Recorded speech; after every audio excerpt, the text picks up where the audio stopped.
तुम्हें कितनी बार मना किया रूम से बाहर निकलने के लिए? तुम अपने डैड की बात सुनते क्यों नहीं हो?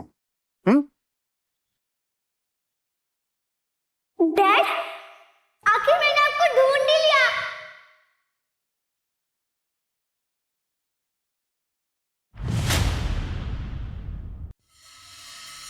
डैड मिल गई, डैड मिल गई, डैड मिल गई।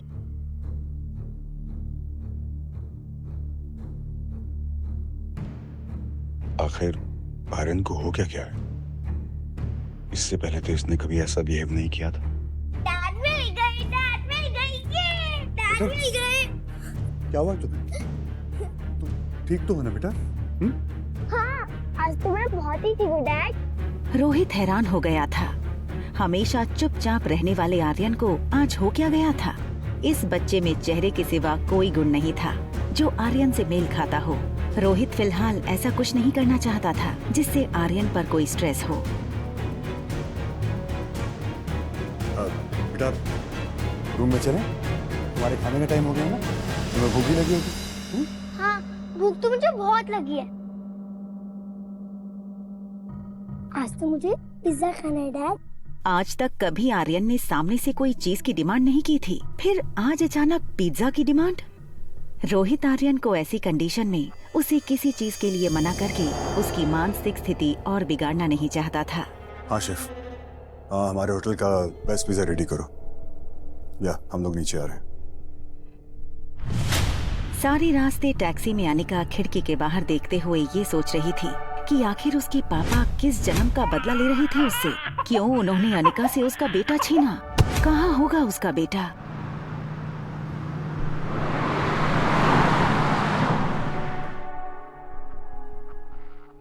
चलो गेम टाइम ओवर, टैब लाओ। रेस्टोरेंट पहुंचने के बाद अनिका को ये रियलाइज हुआ कि रिया ना तो गेम खेल रही थी ना तो कुछ बोल रही थी। वो बस अनिका को देखे जा रही थी।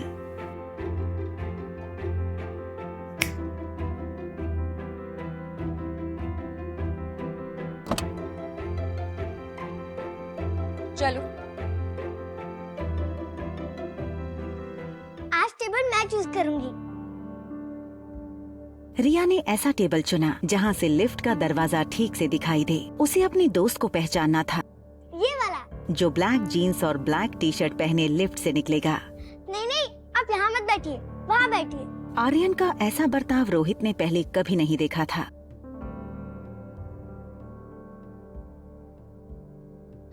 ये पिज्जा। रोहित को ऐसे टेबल मैनर्स बिल्कुल पसंद नहीं थे। उसने आर्यन को हमेशा सिखाया था कि नैपकिन गले और गोद में लगाकर फोर्क और नाइफ से खाना चाहिए, मगर आज उसे आर्यन को बड़े प्यार से संभालना था, इसलिए वो कुछ नहीं बोला। एक तरफ रोहित को लग रहा था कि आर्यन के दिमाग पर जरूर किसी बात का असर हुआ है, तो दूसरी ओर अनिका रिया के टेबल मैनर्स को देखकर इम्प्रेस हो रही थी। लेकिन अनिका इस बात से अनजान थी कि जिसे वो रिया समझ रही थी वो दरअसल रोहित का बेटा आर्यन है।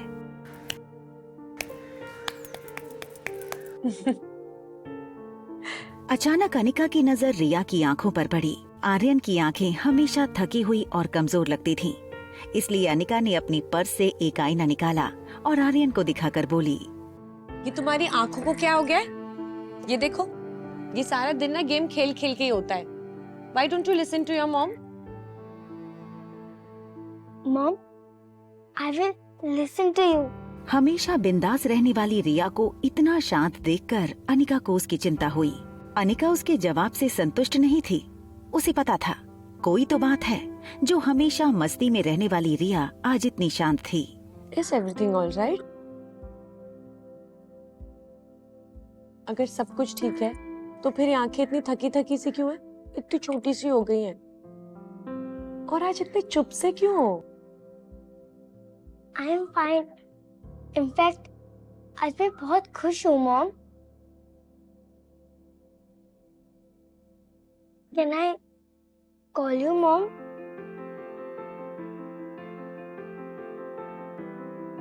अनिका ने सोचा कि रिया आज तक उसे मम्मा बुलाती थी, अब मॉम बुलाना चाहती है।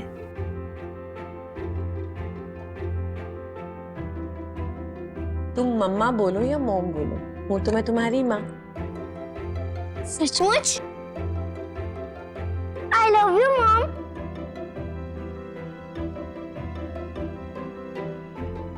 मम्मा ने आपको कैसे ढूंढा? आप इतने साल से थे कहाँ?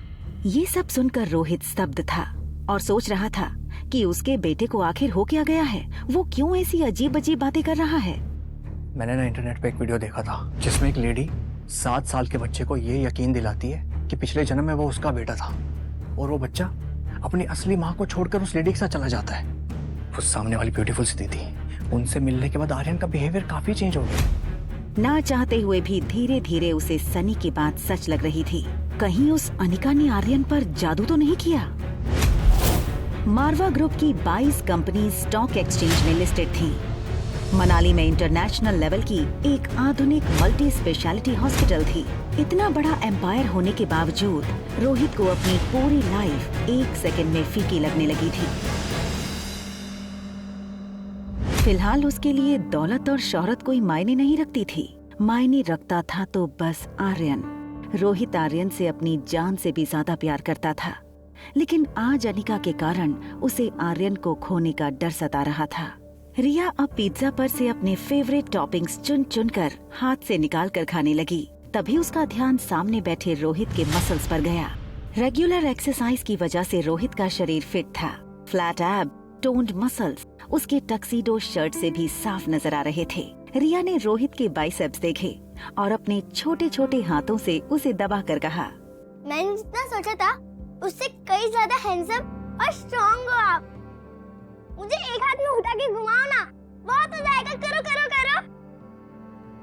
नहीं, पहले मैं खाऊंगी फिर मुझे घुमाना, ओके? आर्यन की कमजोर मानसिकता समझते हुए रोहित के पास उसकी बातें मानने के अलावा और कोई चारा नहीं था। देखो बेटा, मैं आपकी सारी बातें मानूंगा, आपका जो मन में आए वो करो, लेकिन आपको ना मेरी एक छोटी सी बात माननी पड़ेगी। वो जो शातिर औरत है ना जो 2402 में रहती है, बस उसकी बात मत सुन, ओके? आप ऐसे वर्ड कैसे यूज कर सकते हैं? आप भूलिए मत, वो मेरी मम्मा है। मुझे लगता है अब हमें जाना चाहिए। लगता नहीं, अब मेरा फ्रेंड आएगा। और हाँ, तब तक मैं आपसे बात नहीं करूंगी जब तक आप मेरी मम्मा को सॉरी नहीं बोलोगे। बेटा, बेटा मेरी बात सुनो बेटा।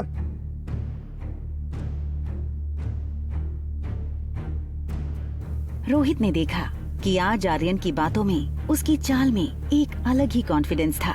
उसने हमेशा चाहा था आर्यन भी बाकी बच्चों की तरह स्ट्रॉन्ग और कॉन्फिडेंट हो, मगर इस तरह का ओवरनाइट बदलाव उससे हजम नहीं हो रहा था। मुझे वॉशरूम जाना है।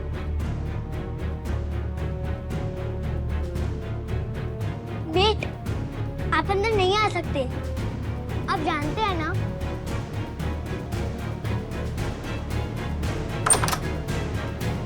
ये देखकर रोहित का सर मानो घूमने लगा। वो सोच रहा था कि भले ही आर्यन सिर्फ 6 साल का था, उसे इतनी समझ तो थी कि उसे कौन से वॉशरूम में जाना चाहिए, लेकिन वो ये नहीं जानता था कि जिसे वो आर्यन समझ रहा था वो दरअसल रिया थी।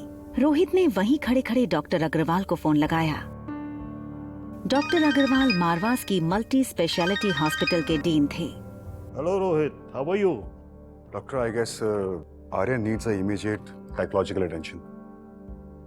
वो होटल में किसी गेस्ट को अपनी मॉम समझने लगा है और वो Relax Rohit, no need to panic. It's normal. Usually इस उम्र में बिना माँ के बच्चे ऐसा करते हैं। इनफैक्ट कई बच्चे तो अपनी मरी हुई माँ से बातें भी करते हैं। It's just a passing phase. फिर भी अगर symptoms long lasting रहे तो let me know and I'll appoint the best child psychologist for you, okay? Okay doctor, thank you. ठीक उसी वक्त अनिका आर्यन को लेकर मेन एंट्रेंस से आई। आर्यन ने पीछे से पापा को पहचाना। उसे पता था कि अगर पापा ने आर्यन को उसे किसी अजनबी के साथ बाहर से आते देख लिया तो उसकी खैर नहीं। इससे पहले कि रोहित उनकी तरफ मुड़ता, आर्यन अनिका के पीछे से स्टेयरकेस के रास्ते ऊपर चला गया। रोहित किसी की भी परवाह किए बिना अनिका पर टूट पड़ा। क्या चाहिए तुम्हें? क्यों कर रही हो मेरे बेटे के साथ ऐसा? देखिए, आई थिंक आपको कोई ना गलतफहमी कितने हुई है। पैसे चाहिए तुम्हें? जितने तुमने सोचे नहीं होगे उससे कहीं ज्यादा मिलेंगे, लेकिन हमसे दूर रहो। बस हाँ, अब इसके आगे कुछ मत बोलना। क्या ना बोलूं? तुमने मेरे बेटे की हालत देखी है? और आप मेरे बेटे के सामने जो बकवास कर रहे हैं, आपको समझ आ रहा है उस पर क्या असर पड़ेगा? हाँ रिया,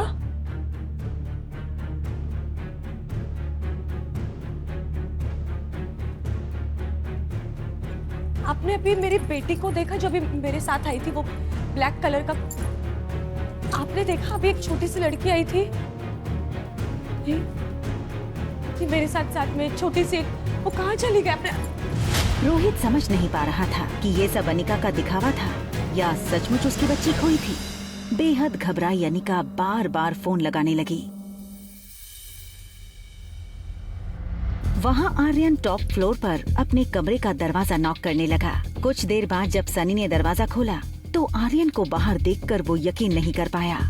उसे डर था कहीं रोहित ने आर्यन को कमरे के बाहर देख लिया तो आर्यन के साथ साथ उसकी भी खैर नहीं।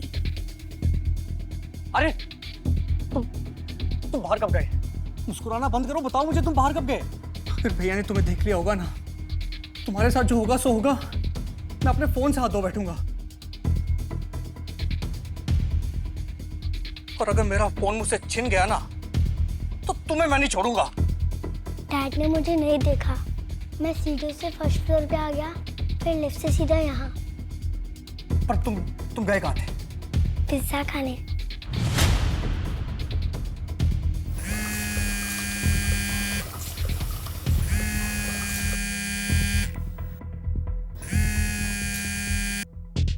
हाँ हेलो मम्मा, मम्मा मैं वॉशरूम में हूँ। रिया की इतनी बात सुनकर अनिका की जान में जान आई। रिया,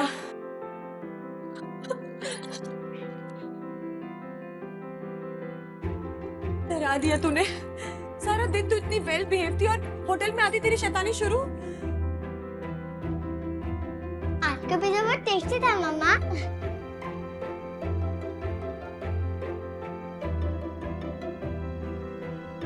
ठीक है, फिर ले जाऊंगी, पर ऐसा मत करना।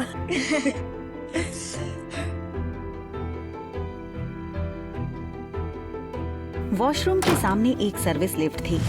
अनिका नहीं चाहती थी कि मेन लिफ्ट के सामने रिसेप्शन के पास खड़ा रोहित रिया के सामने फिर वो सब बोले जो उसने अभी अभी कहा था। सनी ये सुनकर परेशान था कि आखिर आर्यन पिज्जा किसके साथ खाकर आया। उसे लगा इससे पहले कि रोहित को कहीं से पता लगे मुझे ही सब कुछ बता देना चाहिए। हाँ बोलो। हेलो भैया, ये आर्यन कहीं से पिज्जा खाकर आया है। हाँ मैं उसे अपने साथ ले गया था। एक मिनट, आर्यन ऊपर तुम्हारे साथ है? हाँ।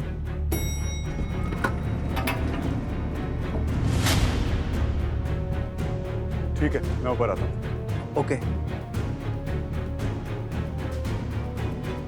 इससे पहले कि आर्यन अनिका को पूरी तरह से अपनी मां मान बैठे, मुझे कुछ करना होगा।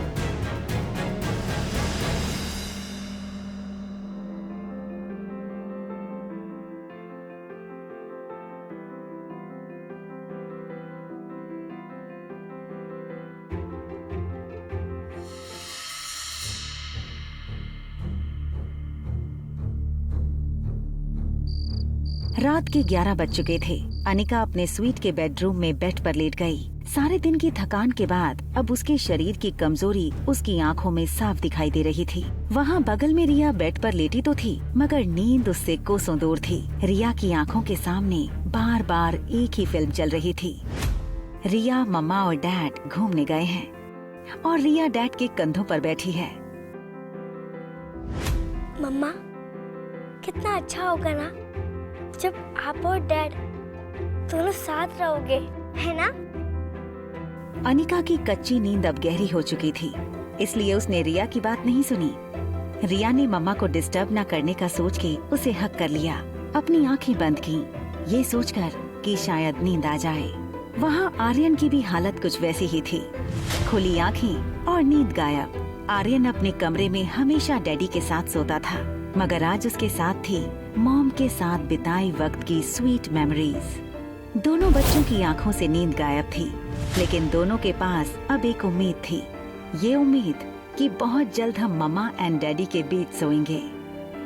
आगे की कहानी जानने के लिए देखें अगला एपिसोड सिर्फ पॉकेट FM के YouTube चैनल पर। और एक लड़की को देखा तो के सारे एपिसोड को सुनने के लिए डिस्क्रिप्शन में दी गई लिंक से डाउनलोड करें पॉकेट FM ऐप।